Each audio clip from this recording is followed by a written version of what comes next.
I would like to show you how you can transfer files from an Android device to OnePlus Nord tutti.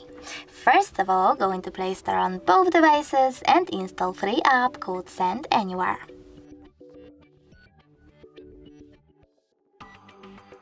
Following that, you need to tap on I accept, confirm, continue and allow. Then select Send on an Android and Receive on OnePlus. After that, you need to select all of those type of dots and just send over here. This way you will pick all of your files and transfer them later on. It will take a long time though, so I will go with only one photo. Just send and click on Got it in the pop-up. Now on OnePlus, just no thanks and close this window. From here, as you can see, we have two ways to connect.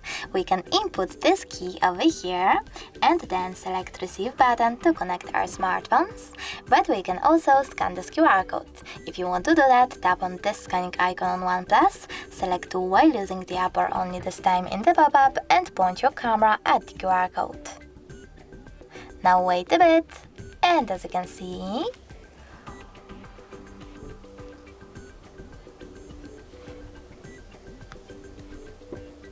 my photo was successfully sent. Thanks so much for watching. If you enjoyed this video, leave a like, comment and definitely subscribe. Bye!